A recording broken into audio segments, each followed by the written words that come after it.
Hello friends. Today, I'd like to speak with you about a truly historic and emotional moment for the world, the funeral of Pope Francis, the 266th Pope of the Roman Catholic Church, who passed away on April 21, 2025, at the age of 88. His funeral is scheduled for Saturday, April 26, and it's set to take place in the heart of Vatican City, in St. Peter's Square. This moment is more than just a farewell, it's a gathering of faith, unity, and respect from around the globe. Now, what makes this event so significant isn't just who we're saying goodbye to, but also who is coming to honor him. The Vatican has confirmed that over 130 foreign delegations will be attending the funeral. That includes 50 heads of state and 10 reigning monarchs. Think about that for a second, leaders from every corner of the globe, coming together to pay their respects.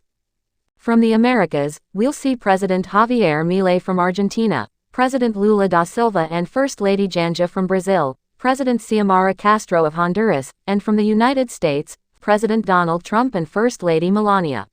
Even the United Nations Secretary-General Antonio Guterres will be there. Across Europe, the turnout is extraordinary. King Philippe and Queen Matilda of Belgium, President Macron of France, the German President and outgoing Chancellor Olaf Scholz, and the Polish President will be present. From the UK, Prince William will attend on behalf of King Charles III, alongside Prime Minister Keir Starmer. Queen Mary of Denmark is also expected, as are King Felipe VI and Queen Letizia of Spain, and King Carl XVI Gustaf and Queen Sylvia of Sweden. From Asia, India's President Draupadi Murmu and the President of the Philippines, Ferdinand Marcos, along with First Lady Liza Marcos, will be there. African nations are also represented, including Cape Verde and the Central African Republic. And from the Middle East, Israel will send Ambassador Yaron Seidman. There are, however, some notable absences. President Vladimir Putin of Russia won't be there due to an International Criminal Court warrant. Leaders from Australia, Canada, and Peru are also not attending due to other obligations. But it's not just political leaders attending, this funeral is truly interfaith. Pope Francis was known for his outreach to other religions, and that legacy is reflected in those gathering to honor him. You'll see Christian leaders like Archbishop Hosam Naum of Jerusalem, Archbishop Stephen Cottrell from England, and Catholicos Karikin II from the Armenian Church. And it doesn't stop there. Jewish, Muslim, and other faith representatives will be in attendance too, like Rome's Chief Rabbi Riccardo di Segni, the Grand Imam of Al-Azhar from Egypt, the Bektashi Dedababa, and Albania's Grand Mufti. This kind of religious unity is rare, and it speaks volumes about Pope Francis's mission of peace and interfaith harmony. The funeral itself will be led by Cardinal Giovanni Battisteri, starting at 10 a.m. in St. Peter's Square. Over 220 cardinals and 750 bishops and priests are expected to participate. And after the ceremony, there will be a solemn 5.5-kilometer procession to the Basilica of Santa Maria Maggiore.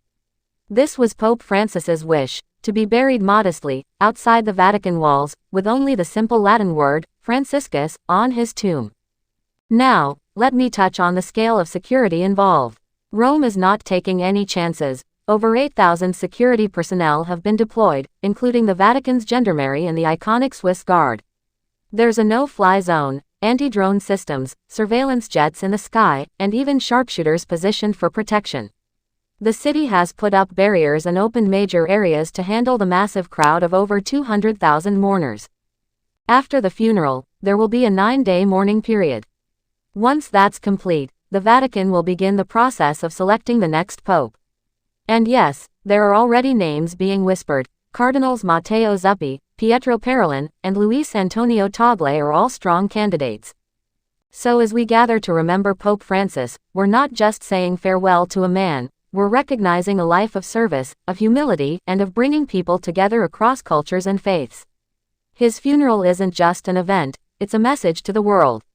A message that even in mourning, unity and compassion can shine through. Thanks for watching. Please like, share and subscribe my channel.